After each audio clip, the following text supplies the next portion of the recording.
అందరికీ నమస్కారం. మా యొక్క ఈ ఛానల్ ద్వారా న్యాయస్థలాల ద్వారా ఎన్నో వీడియోలు అందిస్తున్నాము. మీరు చూసిన తర్వాత లైక్ చేసి సబ్స్క్రైబ్ చేసి షేర్ చేయాలని కోరుకుంటున్నాను. నా పేరు D Ramareddy, advocate, ex president criminal court Balaswamy, ex public prosecutor, high court, state of Telangana.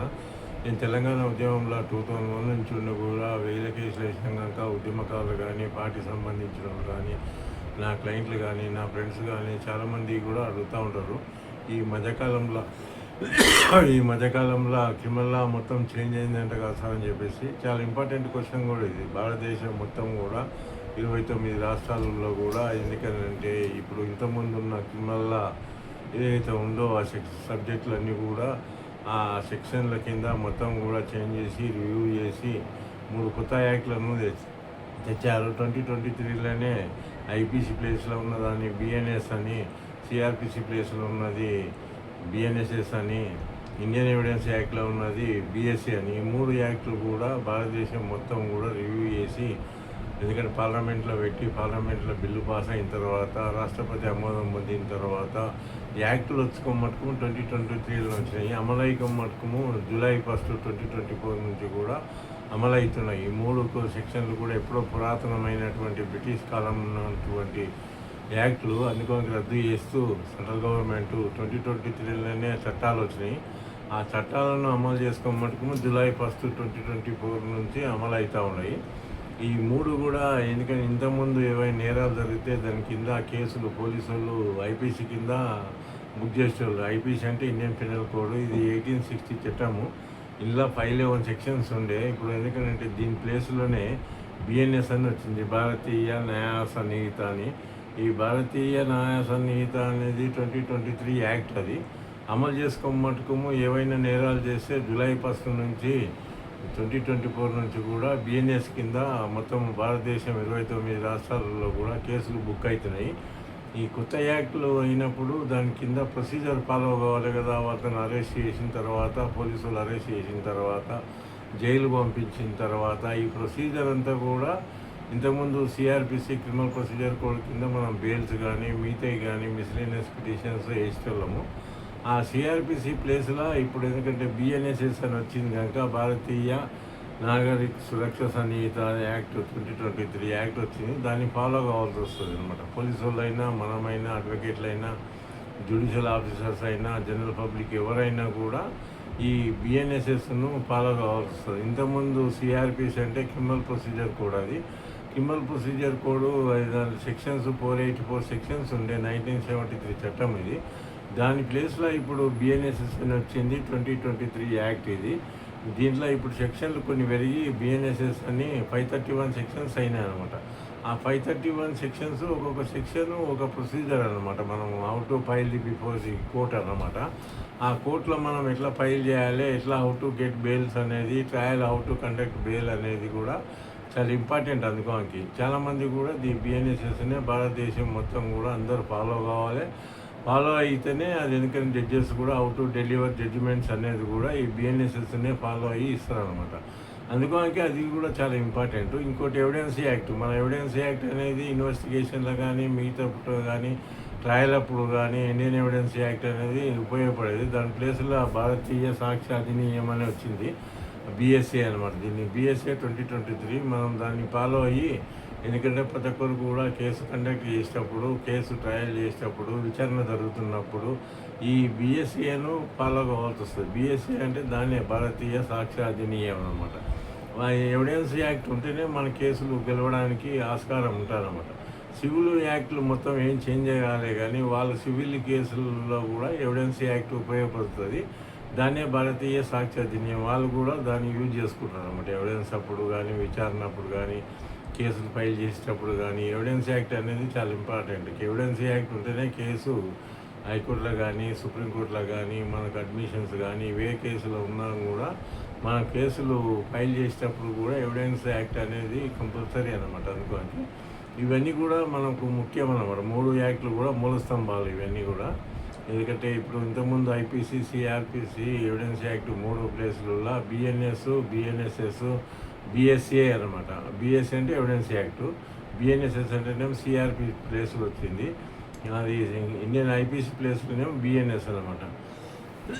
ఈ 3 యాక్టులు కూడా చాలా ఇంపార్టెంట్ భారతదేశం మొత్తం కూడా. ఎందుకంటే 29 రాష్ట్రాలలో కూడా ఈ 3 యాక్టులు సెంట్రల్ గవర్నమెంట్ రివ్యూ చేసి సీరియస్గా, ఎందుకనంటే ప్రతి ఒక్కరు కూడా క్రిమినల్స్ను ఇమ్మీడియట్గా కన్విక్షన్ వచ్చేటట్లు కానీ, ఇమ్మీడియట్గా కేసులు డిస్పోజల్ చేసేటట్లు కానీ, ఇప్పుడు అంత నేరాలు జరిగితే కూడా ఎందుకంటే మహిళల మీద, చిన్నారుల మీద చాలా, ఎందుకంటే మానభంగం కేసులు కానీ, సెక్సువల్ హరాస్మెంట్ కేసులు కానీ 29 రాష్ట్రాల్లో ఎక్కువైనాయి కనుక వాళ్ళని కఠినంగా శిక్షించాలని చెప్పేసి ఈ యాక్ట్లన్నీ కూడా రివ్యూ చేసి కేసులు కూడా స్పీడీ డిస్పోజ్ చేయాలని చెప్పేసి, అందుకని చెప్పేసి వాళ్ళు తప్పించుకోకుండా ఉండాలని చెప్పేసి ఈ 3 యాక్టులు కూడా తెచ్చారనమాట. ఈ 3 యాక్టుల కింద ఎందుకంటే ఎవరైనా ఇప్పుడు నేరం చేస్తే అంత ఈజీగా బెయిల్ పొందడానికి కూడా ఆస్కారం లేదనమాట. ప్రతి ఒక్కరు కూడా గమనించుకోవాలి. అందుకని చెప్పేసి ఈ 3 యాక్ట్లు అనేది చాలా ఇంపార్టెంట్ అనమాట. BNS, BNSS, BSA. అందుకని ఇవన్నీ కూడా జూలై 1, 2024 నుంచి అమలు అవుతూ ఉన్నాయి. చాలామంది కూడా మళ్ళీ నాకు ఫోన్ చేసి అడుగుతూ ఉంటారు, పోలీస్ ఇంటరాగేషన్ అంటే ఏంటి సార్ అని చెప్పి. పోలీస్ ఇంటరాగేషన్ అనేది ఇది ఎందుకంటే ఒక పార్ట్ ఆఫ్ ది ఇన్వెస్టిగేషన్ కింద ఉంటుంది అనమాట. దాన్ని ఇన్వెస్టిగేషన్ కింద పోలీసు వాళ్ళు, ఎందుకంటే వాళ్ళు ఒక ఎవరైతే ముద్దాయిని, ఎవరైతే అక్యూజ్ పర్సన్స్ ఉంటారో వాళ్ళను, ఎందుకంటే 24 hours లోపల 58 బిఎన్ఎస్ఎస్ యాక్ట్ ప్రకారం అని చెప్పినట్లు 24 hours లోపల వాళ్ళు, ఎందుకంటే వాళ్ళ పోలీస్ కస్టడీలో ఉండడానికి లేదు. పోలీసు వాళ్ళు ఇమ్మీడియట్గా 24 hours లోపల వాళ్ళు కన్సర్ట్ కోర్టులో ఏదైతే ఉంటుందో ఆ కోర్టుకు, ఆ పోలీస్ స్టేషన్కు ఉన్న మేజిస్ట్రేట్ ముందర ప్రొడ్యూస్ చేస్తారనమాట. ప్రొడ్యూస్ చేసిన తర్వాత ఈ ఇంటరాగేషన్ కోసం కంప్లీట్ కానప్పుడు, ఎందుకంటే విచారణ సరిగా కానప్పుడు, ఎందుకంటే పోలీసు వాళ్ళు ఏం చేస్తారంటే పోలీస్ కస్టడీ పిటిషన్ వేసుకుంటారు. పోలీస్ కస్టడీ పిటిషన్ 187 కింద వేసినప్పుడు ఆ 187 బిఎన్ఎస్ఎస్ యాక్ట్ ప్రకారము ఎవరైతే కస్టడీ ఇస్తారో జడ్జి గారు, ఆ జడ్జి గారు ఇచ్చినప్పుడు వాళ్ళ కస్టడీ అనేది ఫస్ట్, ఎందుకంటే జడ్జి గారు ముందల్లా అతను ముద్దాయిని ప్రొడ్యూస్ చేసిన తర్వాత విచారణ సరిగా కాలే సార్ అని చెప్పేసి ఒక పిటిషన్ పెట్టుకుంటారు. వాళ్ళు పిటిషన్ పెట్టుకున్నప్పుడు ముద్దాయి తరపున ఎవరైతే ఉంటారో, అక్యూజ్ తరపున ఎవరైతే అడ్వకేట్ ఉంటారో అతనికి కూడా నోటీస్ ఇస్తారు. నోటీస్ ఇచ్చిన తర్వాత దాని కింద మనం 58 కింద ప్రొడ్యూస్ చేసింది కనుక 24 hours లోపల ఇన్వెస్టిగేషన్ కాలేదు సార్, మేము అందుకని 58 కంపల్సరీ ఫాలో అయినాము, అందుకని చెప్పేసి మాకు ఇంకా ఇన్వెస్టిగేషన్కి చేయాలి, ఇంట్లో కొంచెం ప్రాపర్టీ దొరకాలి, మిగతా ఏదైతే ఆయుధాలు ఉంటావో, ఏవైతే ఆర్మ్స్ ఉంటావో, ఏవైతే ఇన్వాల్వ్మెంట్ అయ్యి ఇన్సిడెంట్లు ఉన్నప్పుడు రికవర్ కానప్పుడు అతన్ని అడిగితారనమాట. దాన్ని అడిగి విచారణ చేస్తారు. ఈ పోలీస్ కస్టడీకి తీసుకున్న తర్వాత వాళ్ళు ఇమీడియట్గా రిమైండ్ చేస్తే జ్యుడిషియల్ కస్టడీ పోతారు. జ్యుడిషియల్ కస్టడీ అంటే పోలీసు అప్పుడు జడ్జి గారి యొక్క కస్టడీలో ఉంటారు కనుక 58 కింద ఇమీడియట్గా అరెస్ట్ చేసినప్పుడు జడ్జి గారి ముందర ప్రొడ్యూస్ చేస్తారు కనుక అప్పటి నుంచి కూడా వాళ్ళు, ఎందుకంటే ఎవరైతే ముద్దాయిని అరెస్ట్ చేసినప్పుడు అతను మొత్తం కూడా అప్పుడు జ్యుడిషియల్ కస్టడీలో ఉంటాడు అనమాట. జ్యుడిషియల్ కస్టడీ ఉన్న తర్వాత వాళ్ళ ఇంటరాగేషన్ చేయాలంటే మళ్ళీ కోర్టు పర్మిషన్ తీసుకోవాలి. ఇంటరాగేషన్ చేయాలంటే ఇంకేదైతే విచారణ ఇంకా ప్రాపర్గా చేయలేదు, అందుకని కేసుకు సపోర్టింగ్గా లేదు సార్ అని చెప్పి అన్నప్పుడు, ఏ కేసులైనా కూడా ప్రాపర్టీ కానీ, మిగతా ఆర్మ్స్ కానీ, మిగతా కానీ ఆయుధాలు కానీ, మిగతా నేరానికి సంబంధించిన ఆ కేసుకు సంబంధించిన ఏ వస్తువైనా కూడా రికవర్ చేయాలంటే వాళ్ళు, ఎందుకంటే పోలీస్ కస్టడీ తీసుకొని దాన్ని ఇంటరాగేషన్ చేస్తుంటారు అనమాట. దీన్నే ఇంటరాగేషన్ అంటారు అనమాట. ఇంటరాగేషన్ అంటే విచారణ అనమాట. దాని కింద వాళ్ళ పోలీసు వాళ్ళు కస్టడీలో ఉన్నప్పుడు వాళ్ళు చేస్తారంటారు. వాళ్ళ మహిళలను తీసుకున్నట్లయితే వాళ్ళు, ఎందుకంటే వాళ్ళని కూడా కస్టడీ తీసుకుంటారు, మహిళలను కూడా రికవరీ కోసం వాళ్ళ దగ్గర చీటింగ్ కేసులో కానీ, మిగతా అఫెన్సెస్లో కానీ ఉన్నప్పుడు మహిళలను కూడా తీసుకొని మహిళా అధికారి ఇన్వెస్టిగేషన్ చేయాలి. దాని ఇంటరాగేషన్ చేస్తారు. చేసిన తర్వాత ఏదైతే గవర్నమెంట్ ఏదైతే ఉంటుందో కేర్ టేకర్ హౌసెస్ ఉంటాయో వాళ్ళు సన్సెట్ బిఫోరే మళ్ళీ అక్కడ ప్రొడ్యూస్ చేయాలి. అక్కడ పోలీస్ స్టేషన్లో పెట్టుకొని ఇంకా లేదనమాట మహిళలను, ఎందుకంటే ఇమ్మీడియట్లీ వాళ్ళు పోలీస్ కస్టడీ తీసుకున్నా వాళ్ళు తీసుకుపోయి మళ్ళీ అక్కడ ఏదైతే మా గవర్నమెంట్ ఉంటాయో కేర్ టేకర్ హౌసెస్ ఉంటాయో అందులో హాస్టల్స్ అన్నీ కొన్ని ఉంటాయి కనుక అందులో గవర్నమెంట్ దాంట్లో హాస్టల్స్లో బంధించి వాళ్ళ పోలీసు, ఎందుకంటే మహిళలే సెక్యూరిటీ ఉండాలి, మహిళలే ఇంటరాగేషన్ చేయాలి. చేసి దాని ఎందుకంటే సన్సెట్ బిఫోర్ మహిళలు తీసుకుపోయి మళ్ళీ అక్కడ ప్రొడ్యూస్ చేసి మళ్ళీ నెక్స్ట్ డే తీసుకొని రావాల్సి వస్తుంది అనమాట. ఇవన్నీ కూడా పోలీస్ స్టేషన్లో పెట్టడానికి లేదు మహిళలను, ఎందుకంటే జెంట్స్ అంటే పెట్టవచ్చు కానీ ఎందుకంటే మహిళలను పెట్టడానికి ఆస్కారం లేదు. కోర్టు ఎందుకంటే పర్మిషన్ తీసుకోవాలి. కోర్టు పర్మిషన్తో వాళ్ళు ఎక్కడైనా కూడా మహిళా గృహంలోన ఎందుకంటే గవర్నమెంట్ ఉంటాయి, హాస్టల్స్ ఉంటాయి కనుక అందులో ఎందుకంటే పెడతారనమాట. నెక్స్ట్ డే తీసుకొని వచ్చి మళ్ళీ పోలీస్ స్టేషన్లో ఇంట్రాగేషన్ చేస్తారు. ఇవన్నీ ప్రాసెస్ అన్నమాట. ఈ ప్రాసెస్ ఇంట్రాగేషన్ అనేది కూడా ఎందుకంటే పోలీస్ కస్టడీ తీసుకొని వాళ్ళు ఎందుకంటే వాళ్ళు పోలీసు వాళ్ళు వాళ్ళకి కావాల్సిన ఏదైతే ఎవిడెన్స్ ఉంటుందో ఆ ఎవిడెన్స్ని మొత్తం కూడా కలెక్ట్ చేయడానికి ఒక పిటిషన్ పెట్టుకొని 187 కింద పిటిషన్ పెట్టుకొని అతను పోలీస్ కస్టడీ తీసుకొని పోలీస్ కస్టడీ లోపలనే వాళ్ళు ఇంటరాగేషన్ చేస్తారు, విచారణ అనమాట. ఈ విచారణ అనేది కేసులో ఒక పార్ట్ ఆఫ్ ది ఎవిడెన్స్ కనుక వాళ్ళు ఎందుకంటే ఇంటరాగేషన్ చేయకపోతే కేసుకు సంబంధించింది ఏదైనా కూడా నిలబడదు అనమాట. నిలబడదు. వాళ్ళు ఎందుకంటే ఇంటరాగేషన్ ప్రాపర్ చేసిన తర్వాతనే ఛార్జ్షీట్ వేస్తారనమాట. ఆ ఛార్జ్షీట్ వేసేటప్పుడు కూడా ఇవన్నీ ఎవిడెన్స్లన్నీ కూడా దానికి ప్రాపర్గా జత చేసిన తర్వాతనే ఛార్జ్షీట్ వేస్తారు. కొన్ని కేసుల్లో ఛార్జ్షీట్ ఎందుకంటే వేయాలంటే ఇవన్నీ కూడా కొన్ని 60 డేసే ఉంటాయన్నమాట. 7 years బిలో ఉన్న పనిష్మెంట్ అన్నీ కూడా 60 days లోపలనే ఛార్జ్షీట్ వేయవలసి వస్తుంది. లైఫ్ డెత్ సెంటెన్స్ ఉన్నవన్నీ కూడా మొత్తం 90 days లోపల అన్నమాట. అటువంటి కేసుల్లో ఇంటరాగేషన్ సరిగా చేయకుండా చేసినట్లయితే కేసు ఎందుకంటే గెలవడానికి కూడా ఆస్కారం లేదు. అందుకని చెప్పేసి పోలీసులు ఏం చేస్తారంటే చేసిన 15 days లోపలనే మళ్ళీ పోలీస్ కస్టడీ తీసుకొని అతన్ని విచారణిస్తారన్నమాట. విచారించేదాన్ని ఇంటరాగేషన్ అంటారు. కొన్ని కేసులు ఎందుకంటే వాళ్ళు కొట్టడం కానీ చేయడం కానీ జ్యుడిషియల్ కస్టడీ ఉంటారు కనుక అవన్నీ చేయరు. అడిగి ఎందుకంటే ప్రాపర్గా ఇన్వెస్టిగేషన్ చేస్తారనమాట. అందుకు దానివల్ల కూడా కాకుండా కొన్ని కేసుల్లో రిజిస్టర్ అయిన తర్వాత 7 years పనిష్మెంట్ ఉన్న కేసుల్లో కూడా వాళ్ళు 35 కింద నోటీస్ ఇచ్చేసి కూడా పిలిపిస్తారనమాట. ఎందుకంటే 41A కింద ఏదైతే పిలుస్తుండ్రో దాన్ని ఇప్పుడు 35 వచ్చింది కనుక 41A లేదు కనుక రద్దయింది కనుక 41A CRPC కింద ఇంతకుముందు ఇన్వెస్టిగేషన్ చేసేవాళ్ళు దాన్ని ఇంటరాగేషన్ చేసేవాళ్ళు అన్నమాట. దాన్ని ఇప్పుడు ఎందుకంటే 35 Class 3 కింద అయింది కనుక 35 Class 3 కింద కూడా పిలవచ్చు అనమాట. పిలిచి ఇంటరాగేషన్ చేయవచ్చు. వాళ్ళ కేసులో ఇంటరాగేషన్లో అతనికి పోలీసులకు సరి అయిన జవాబు ఇవ్వనట్లయితే వాళ్ళు ఎందుకంటే వాళ్ళ కేసు విషయాన్ని బట్టి దాన్ని బట్టి చేస్తే కూడా అతను రిమైండ్ కూడా చేస్తారనమాట.